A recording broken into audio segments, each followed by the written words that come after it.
हमारी जिंदगी जैसे मानो एक सवाल जवाब का खेल है। बचपन से लेकर बड़े होने तक हमें कई सारे सवालों के जवाब ढूंढने होते हैं। बचपन में यही सवाल सताता है कि एग्ज़ाम में क्या आएगा। थोड़े बड़े हुए तो फिर कहाँ से हायर स्टडीज़ करें ताकि नौकरी जल्दी मिल जाए, और उसके बाद कहाँ शादी करें, कहाँ अपने पैसे रखे, यही सब कुछ, या फिर इससे भी ज़्यादा। इनमें से कुछ सवालों के जवाब हमें मिलते हैं और कुछ के संकेत देखकर हमें ढूंढने पड़ते हैं।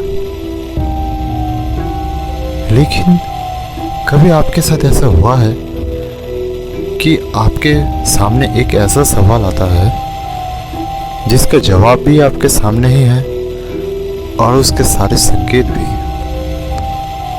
सब कुछ एकदम साफ है, लेकिन फिर भी आपके पास कोई जवाब नहीं। सुनने में थोड़ा अटपटा लग रहा है ना? आज की कहानी कुछ ऐसी ही है। आज भी आपको मिलेगा एक बहुत ही इंटरेस्टिंग सा सवाल और साथ में उसका जवाब भी। शुरू होने जा रहा है विभूतिभूषण बंदोपाध्याय की लिखी हुई अशरीरी कहानी का हिंदी अनुवाद मेरी आवाज में, अमूर्त। कुछ दिन पहले की बात है। हम सब लोग मिलकर क्लब में गप्पे मार रहे थे। गप्पे ज़्यादा कुछ नहीं, वो भूतों के बारे में हो रही थी, लेकिन कुछ मज़ा नहीं आ रहा था। वही घिसी पिटी कहानियाँ, आम बगीचे का भूत, सफ़ेद साड़ी पहने वाली भूतनी, यही सब। इससे ज़्यादा किसी को और कुछ पता नहीं था। इसी बीच अचानक शरद चक्रवर्ती जी क्लब में आए। पहले इनके बारे में थोड़ा बता देते हैं। ये हमारे यहाँ के बहुत ही इज्जतदार आदमी हैं। जी हाँ, बहुत ही इज्जतदार। पहले सरकारी नौकरी करते थे, अभी रिटायर हो चुके हैं। 60 से भी ज़्यादा उम्र है उनकी। सुना है कुछ तंत्र साधना भी करते हैं और लोगों की ग्रह नक्षत्र विचार करना, किसको कौन सी अंगूठी पहनना चाहिए, यही सब कुछ लोगों को बताते भी हैं। उनकी सबसे बड़ी जो खूबी सबको अच्छी लगती है वो है वो कभी किसी से पैसे नहीं लेते। इसके आप चाहे तो कभी भी किसी भी वक्त उनके पास जाके ये सर्विस ले सकते हैं, लेकिन एक भी पैसा नहीं लेते हो। इसी वजह से लोग उनकी बहुत इज्जत करते हैं। इतनी इज्जत करते हैं कि कोई भी उनके सामने धूम्रपान भी नहीं करता। अभी आप समझ सकते हो। तो शरद बाबू अंदर आने के बाद सबसे पूछा, क्या चल रहा है सब? आज काफी बारिश होने वाली है लगता है। आज सुबह से आसमान में बहुत घना बादल छाया हुआ है। लगता है किसी भी वक्त बारिश आ सकती है, जैसे कि आमतौर पर बारिश के दिनों में होता है। शरद बाबू को देखकर श्यामापदो बाबू ने कहा, अरे आइए आइए, हम लोग भूतों के बारे में बात कर रहे थे, लेकिन कुछ मज़ा नहीं आ रहा। वैसे आप तो। उसी वक्त शरद जी ने कहा, मैं आप लोगों को एक कहानी बता सकता हूँ, लेकिन वो भूत की नहीं है। फिर हम लोगों ने कहा, तो फिर किसकी है? आप लोग ही मुझे बताइए, क्योंकि मुझे तो किसी समझ में नहीं आया। ये सुनने के बाद हम सब लोग चौंक गए। ऐसा लग रहा था जैसे स्वर्ग, भूमि और पाताल, इन तीनों लोगों को किसी ने एक अदृश्य डोर से बांध दिया हो। एक अजीब सा माहौल तैयार हो गया। शरद जी ने बोलना शुरू किया। यह उस वक्त की बात है जब मेरी पोस्टिंग अचानक से जलपाईगुड़ी के डुअर्स में कर दी गई।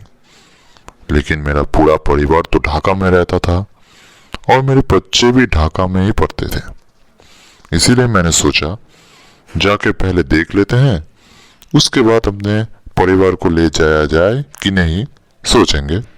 फिर मैं वहां पर गया और पाया कि मेरी जो पोस्टिंग थी वो जलपाईगुड़ी से बहुत अंदर थी। वहां तक जाने के लिए एक छोटा सा रास्ता लेना पड़ता था जिसके दो तरफ चाय का बगीचा था। मतलब कह सकते हैं कि पूरी तरह से जंगलों से घिरा हुआ एक इलाका,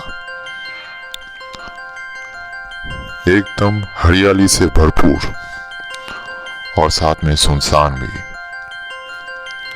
इस जगह का नाम था हल्दिया। बहुत छोटी सी जगह थी, लेकिन वहां के जो सीनियर सब इंस्पेक्टर थे उन्होंने मुझे रहने के लिए जगह दी। मेरे रहने के लिए कोई जगह ठीक नहीं हुई थी, इसीलिए वहीं पर रहना पड़ रहा था। वैसे हमारे सीनियर इंस्पेक्टर जी का नाम था रेवती मोहन मुखर्जी। दिखने में लंबे चौड़े और गोरे और साथ में बहुत ही बलशाली चेहरा था उनका। उनका घर था नदिया जिले में। सच कहूं तो बहुत ही अच्छे इंसान थे। मेरी बहुत खातिरदारी की उन्होंने, यहां तक कि उन्होंने इस चीज का भी दिलासा दिया कि बहुत जल्द वो मेरे लिए एक नए घर का भी इंतजाम कर देंगे। करीब 2 दिन बीत चुके थे। तीसरे दिन उन्होंने मुझे अपने पास बुलाया और कहा, आपसे थोड़ी बात करनी थी। मैंने कहा, हाँ बोलिए।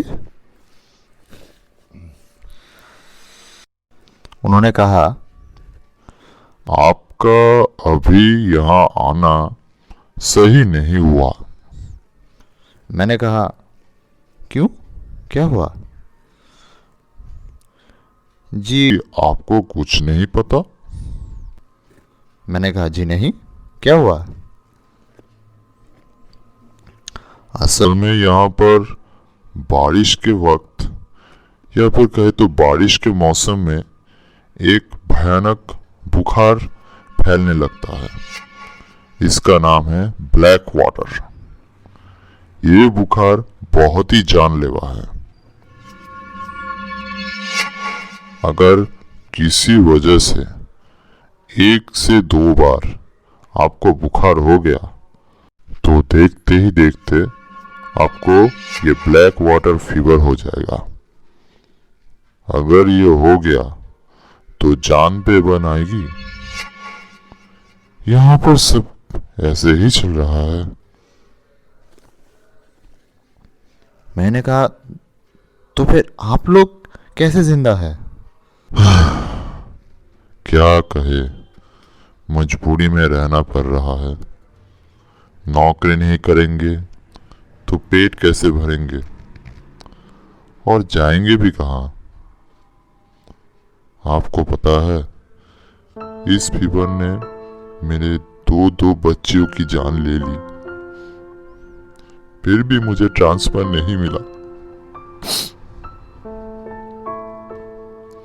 अब आप ही बोलिए शरद जी, क्या करूं मैं? मैंने सोचा बात तो सही है। फिर उन्होंने अपने आप को संभाला और कहा, आप थोड़ा संभल के रहिएगा। बस याद रखिए, कभी भी बाहर जाए तो पानी को गर्म किए बगैर पिएगा मत, ठीक है? मैंने पूछा, अच्छा, ब्लैक वाटर फीवर होने के साथ ही क्या इंसान की मौत हो जाती है? जी नहीं, लेकिन बचने की संभावना बहुत कम होती है। और अगर सही ट्रीटमेंट नहीं मिला तो फिर कोई उम्मीद नहीं। खासकर बारिश के मौसम में बचने का तो उम्मीद बहुत ही कम होती है। मैंने ऐसे 2 केसेस देख रखे हैं, दोनों में ही कोई नहीं बच पाया। ये सुनकर मुझे बहुत ही डर लग गया। मैंने सोचा संभल के रह के फायदा भी क्या है। घर से बाहर आया हूँ, कितनी देर तक संभल के चलूंगा। खैर, जो है नसीब में देखा जाएगा। ये सोचकर मैंने अगले दिन से काम शुरू कर दिया। 10-12 माइल तक मैंने जगह जगह पर मैंने दुकानों पर गया और वहाँ के हिसाब देखने लगा। वैसे काफ़ी अच्छा लग रहा था।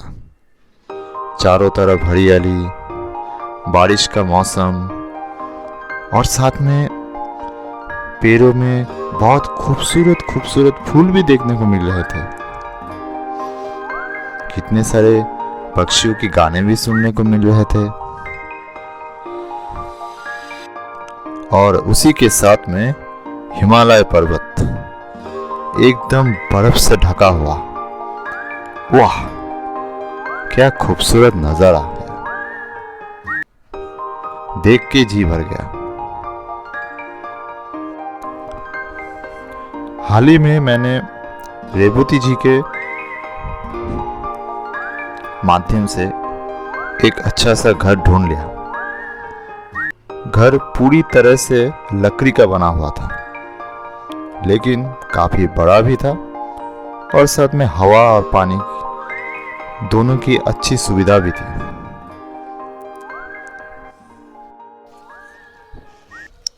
2 महीने बाद की घटना है। उस बार मैं बामनपारा नॉर्थ नाम की एक जगह पर सर्वे के लिए गया हुआ था। ये जगह ज्यादा दूर नहीं, बस चा बगीचा, उसके साइड में एक छोटा सा बाजार था, वहीं पर था। वहां के जो ट्रक्स थे, उन हर एक ट्रक में लिखा हुआ था बामनपारा नॉर्थ टी एस्टेट। ठीक 10 बजे पहाड़ की एक छोटी सी नदी को पार करके मेरी गाड़ी जाके पहुंची असली जगह पर। वहां पर जाके मैंने पाया कि वहां पर 2 मारवाड़ी महाजन रहते थे, जो कि वहां की जो चीजें उत्पन्न होती थी उनका सौदा किया करते थे। ये लोग 2 भाई थे। उनमें से एक थे देवेन सामंत और दूसरे थे शशि सामंत। देवेन जी वहां के जंगल से जो लकड़ियां होती थी उसी का व्यापार किया करते थे, और उनके भाई शशि सामंत जी वहां के आसपास जो गांजा और अफीम के दुकान हुआ करते थे उन्हीं का देखभाल किया करते थे। मतलब आप समझ ही सकते हैं ये लोग कितने पैसे वाले इंसान थे। वहां पहुंचकर मैंने देवेन जी से थोड़ी देर बात की, लेकिन बात करते करते अचानक से मेरी तबीयत खराब होने लगी। पता नहीं, अचानक से सर में दर्द होने लगा। देवेन जी मुझे एक होम्योपैथिक दवाई दी और कहा, इससे हो जाएगा सर जी। मैंने कहा, अच्छा, आपके यहाँ पर ब्लैक वाटर फीवर नाम का कोई बुखार होता है क्या? जी हाँ, बहुत बहुत लोग भी मरते हैं जी। अच्छा, आप लोगों को डर नहीं लगता?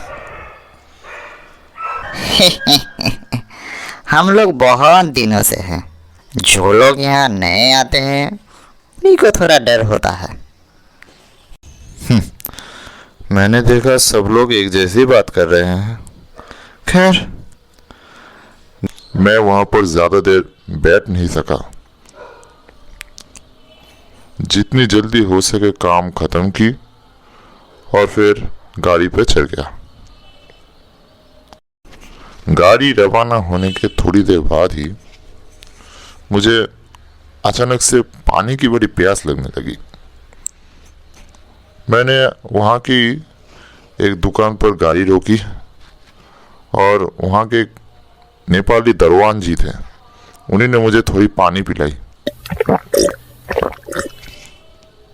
जब तक घर पहुंचा तब तक सूरज तो ढल चुका था, लेकिन बुखार सर पे चढ़ चुका था।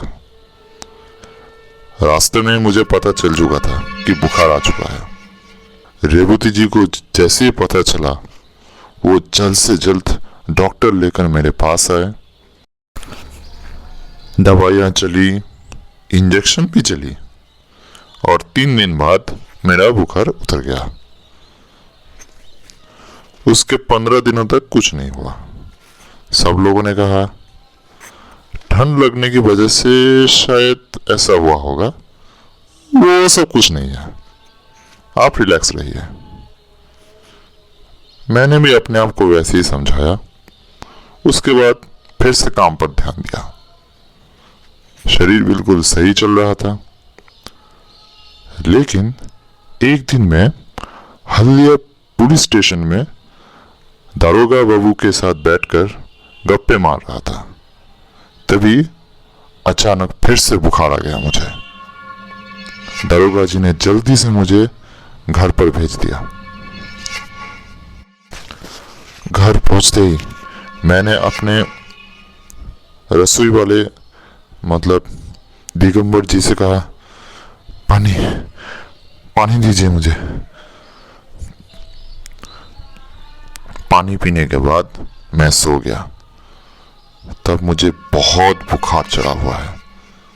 रेवती जी, थाना के जो दरोगा जी है, दिन में 2 बार आके मुझे देखते थे और साथ में मेरे केयर टेकर दिगंबर जी को सिखाते थे कि कैसे मेरे लिए खाना बनाना पड़ेगा, कौन कौन सा खाना मुझे खिलाना चाहिए, कौन कौन सा नहीं। ऐसे करके 3 दिन बाद फिर से बुखार कम हो गया। उसके बाद धीरे धीरे मैं फिर से अपने काम पे जुट गया। उसके 15 दिन बाद मैं चाय बगीचे में एक केस को इन्वेस्टिगेट करने गया था। तभी अचानक फिर से बुखार चढ़ गया मुझे। लेकिन इस बार मैंने एक चीज नोटिस की। यहां का जो बुखार है, ये एक तरह से मैजिक की तरह है। मतलब मैजिक की तरह अचानक से आता है और अचानक से गायब। वैसे 2 बार बुखार में पड़ने के बाद ये सब कुछ मेरे लिए जैसे नॉर्मल हो गया था। घर पहुंचकर मैंने अपने दिगंबर जी से कहा कि जैसे मेरे पहले सेवा किया करते थे वैसे ही कीजिए। उन्होंने भी बिल्कुल वैसा ही किया, लेकिन इस बार थोड़ा सा अलग हुआ। इस बार मुझे इतनी आसानी से छुटकारा नहीं मिला। 2 दिन बाद मेरे अंदर ब्लैक वाटर फीवर के जितने भी लक्षण थे, वो सब के सब बाहर आने लगे। साथ में शुरू हुई ब्लड वोमिटिंग। ज्यादा ब्लड वोमिटिंग की वजह से मेरा शरीर बहुत कमजोर हो गया। इसीलिए मुझे ठीक होने में 5 से 6 दिन लग गए। उसके 2 दिन बाद एक दिन सुबह सुबह रेवती जी और थाना के दरोगा जी मुझसे मिलने आए। मैंने उन दोनों के लिए चाय बनाने के लिए बोला, लेकिन उन लोगों ने चाय पिया नहीं। बाद में समझा था कि उन लोगों ने क्यों चाय नहीं पी। असल में ये जो ब्लैक वाटर फीवर है, ये स्पर्श से फैलता है।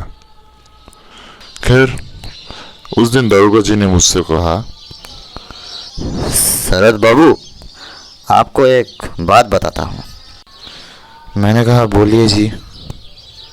मुझे लगता है आपका यहाँ से चले जाना ही ठीक होगा। मैंने कहा क्यों? जी, डॉक्टर साहब ने तो यही कहा, आपके लिए यही सही होगा। लेकिन मुझे तो कुछ नहीं कहा। दरोगा जी थोड़ा रुक गए और कहा, नहीं, आपको नहीं कहा?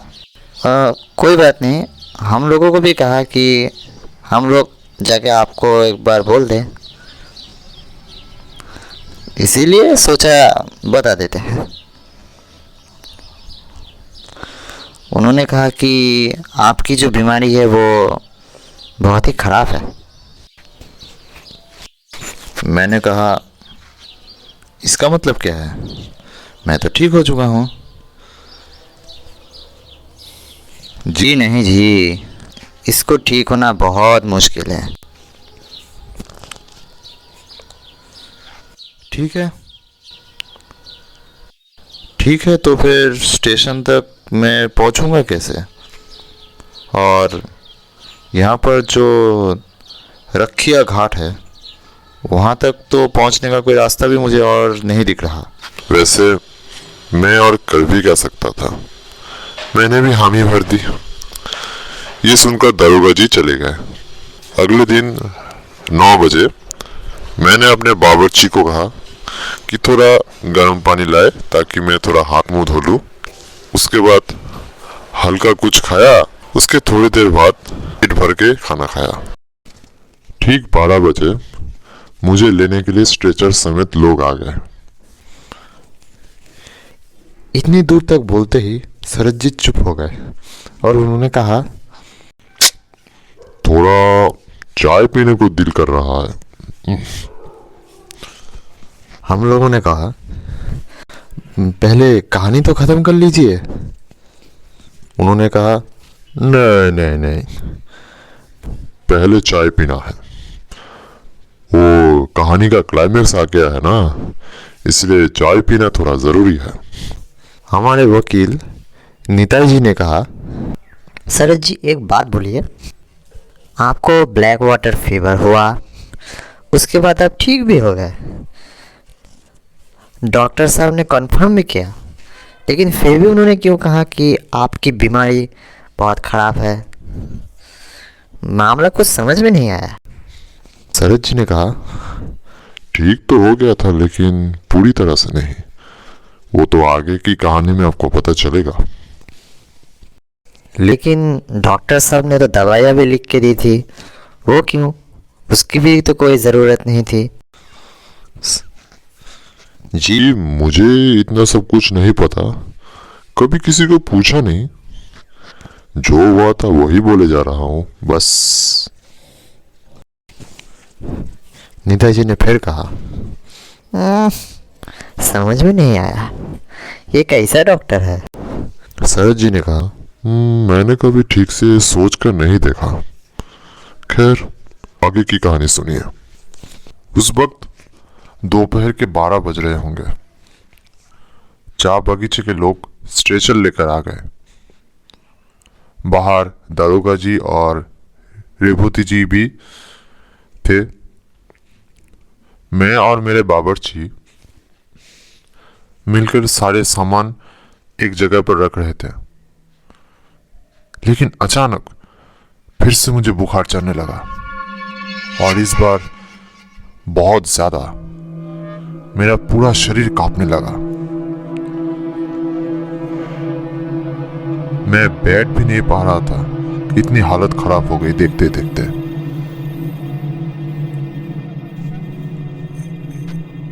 घर के अंदर मेरे सारे सोने का सामान पैक करके रखा हुआ था। मैंने जल्द से जल्द उन लोगों को अनपैक किया और फिर सो गया।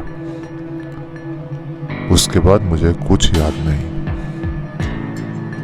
मैं एकदम घने अंधेरे की दुनिया में चला गया था। जब मुझे होश आया तब मैंने पहले ही 2 चीज देखी। पहला, अंधेरे में एक पेड़ की टहनी खिड़की के बाहर हवा में तैर रही थी और दूसरी चीज, मेरे सारे के सारे सामान मेरे पैर की तरफ रखे हुए थे, दीवार के पास, और मेरी जो छाती थी वो भी एक कोने में पड़ी थी। मुझे लगा, क्या मैं ट्रेन में हूं? अगर ऐसा है तो इतना अंधेरा क्यों है, और बाकी लोग कहां चले गए? उसके बाद मुझे धीरे धीरे याद आने लगा, मैं तो ट्रेन पे चढ़ा ही नहीं था, मुझे तो बुखार आया था और सो गया था।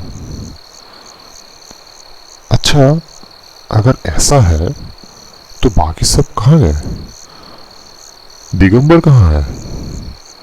और घर इतना अंधेरा क्यों है? मैं कहाँ हूं?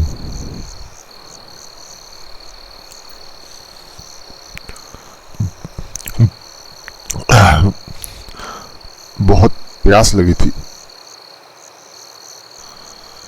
किसी को बुलाने की कोशिश की, लेकिन गले से आवाज ही नहीं निकली। पूरा गला सूख गया था मेरा। 2 बार कोशिश की, लेकिन 2 बार ही ऐसा ही हुआ।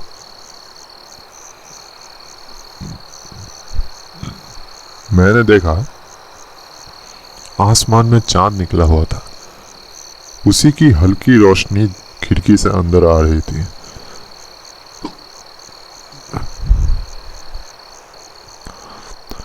बिना किसी उम्मीद के मैं सिर्फ दरवाजे की ओर देखता रहा, इस उम्मीद में कि कोई आए और मुझे थोड़ा पानी पिलाए। लेकिन ना घर के बाहर ना घर के अंदर कोई आवाज नहीं था, एकदम सुनसान था चारों तरफ। इसके बाद जो हुआ उसे सोचकर आज भी मेरे रोंगटे खड़े हो जाते हैं। कौन है वहां? मैंने बाहर किसी को देखा।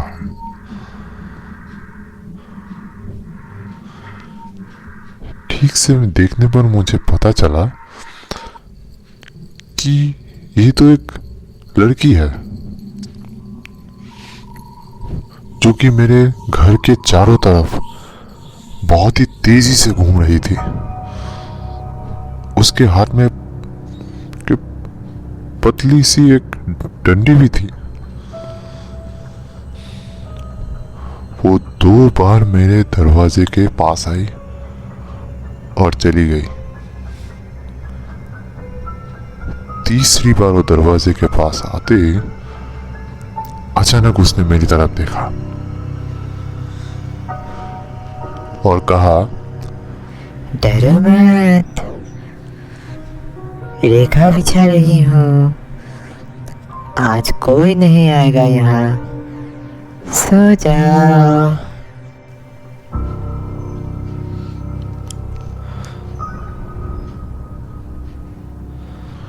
थोड़ी देर के लिए मैंने उसे आंखों के सामने देखा, फिर अचानक चली गई वहां से और मैं फिर से बेहोश हो गया। उसके बाद कब मुझे होश आया था याद नहीं। जब मैंने धीरे से अपनी आंखें खोली तब देखा वो लड़की बिल्कुल मेरे पास बैठी है। उसकी उम्र 18 साल से ज्यादा नहीं होगी।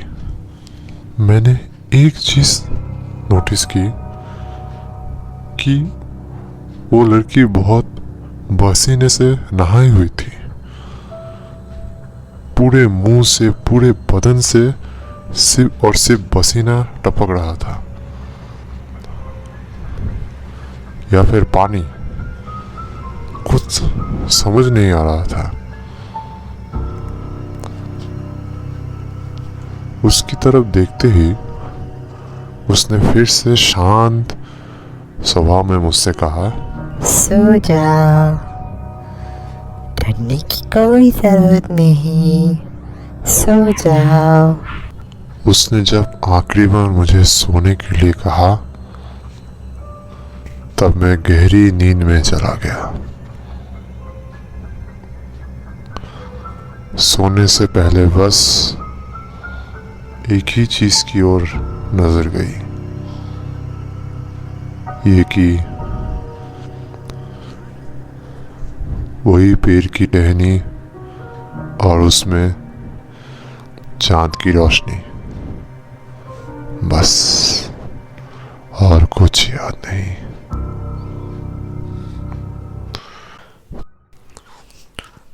उन्होंने फिर से कहा, इसके बाद मेरी आंख सुबह सुबह खुली और मुझे लगा सब कुछ नॉर्मल हो चुका है, मेरी बीमारी बिल्कुल ठीक हो चुकी है। मुझे काफी अच्छा महसूस हो रहा था, लेकिन साथ में बहुत कमजोर भी, और इसी वजह से मैं अपने पैरों पे खड़ा नहीं हो पा रहा था। धीरे धीरे समय बीता और देखा दिगंबर जी धीरे धीरे बहुत ही संभल कर मेरे घर के पास आए और झांकने की कोशिश की अंदर। फिर मैंने उन्हें एकदम से बुलाया और वो चौंक गए, लेकिन उन्होंने कोई जवाब नहीं दिया। मैंने कहा, रेवती जी को बुलाओ जल्दी।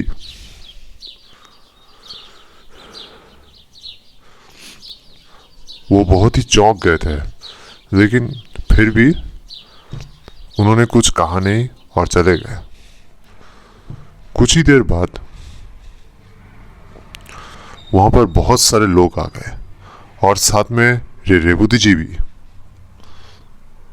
रेवती बाबू ने कहा, अरे शरद जी, आप कैसे हैं?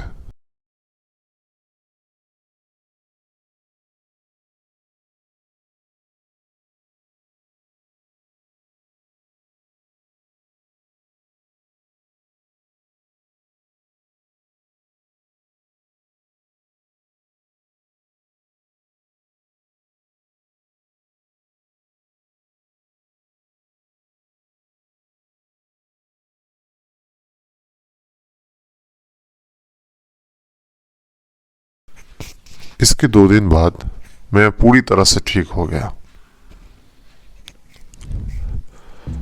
और उसके बाद मैंने सुना कि उस रात को जब मैं बीमार पड़ गया था, तब सब मुझे छोड़ के चले गए थे। डॉक्टर साहब ने कहा था यही रात मेरे लिए आखिरी रात है।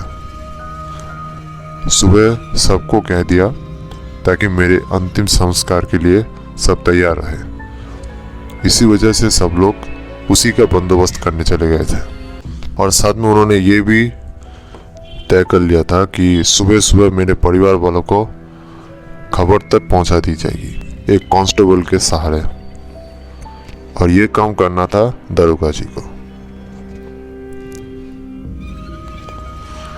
लेकिन मैं ये बात किसी को नहीं कह सका कि उस रात उस हालत में जब मेरे पास कोई नहीं था, सब मुझे छोड़ के चले गए थे, लेकिन एक थी जिसको मैं जानता तक नहीं, लेकिन पूरी रात मेरे पास थी। वो मेरे घर के चारों तरफ लक्ष्मण रेखा जैसी रेखा बिछा दी थी ताकि मुझे मुसीबतों से दूर रखा जाए।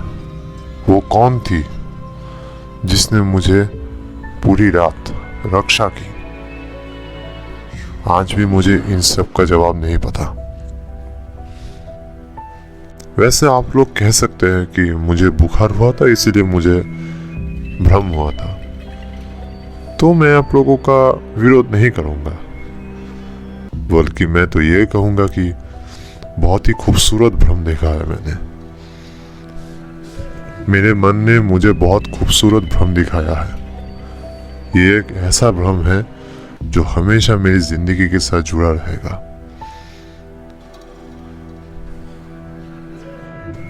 और इसी भ्रम के सहारे मेरे मन को एक नई उम्मीद मिली है और शायद इसी की वजह से मैं जिंदा हूं। ये कह के शरद जी चुप हो गए। थोड़ी देर के लिए हमें लगा कि उनकी आंखें चमक रही हैं। निताई पोदो जी ने कहा, आप तो हल्दिया में ही ठीक हो गए थे, फिर उसके बाद कितने दिनों तक थे वहाँ? शरद जी ने कहा, जितने दिनों तक गवर्नमेंट ने मुझे फिर से ट्रांसफर नहीं किया, यही 2 साल और। ऐसे ही पूरे घर पे अकेले थे आप? जी हाँ, लेकिन पूरी तरह से नहीं। मेरे बाबूर्ची थे मेरे साथ। अच्छा, उसके बाद फिर कुछ देखा था आपने? नहीं, कुछ नहीं। उसके बाद फिर से बुखार आया था? नहीं, फिर कभी नहीं आया। चारों तरफ अंधेरा घना हो गया था। एक अंधेरे से भरा हुआ बारिश की रात। हम लोग बहुत देर तक चुप होकर बैठे रहे और सोचने लगे, क्या था वो, या फिर कह सकते हैं कौन थी वो। नीताई जी ने भी और ज़्यादा सवाल नहीं किया। हमने देखा कि बारिश आने वाली है, इसीलिए ज़्यादा देर नहीं की। शरद जी को एक छतरी दी और उन्हें घर भेज दिया। हमारी ज़िंदगी काफ़ी सारी घटनाओं से भरी होती है। कुछ घटनाएं बिल्कुल साधारण होती है और कुछ ऐसी घटनाएं भी होती है जिनका कोई तात्पर्य नहीं होता हमारे पास।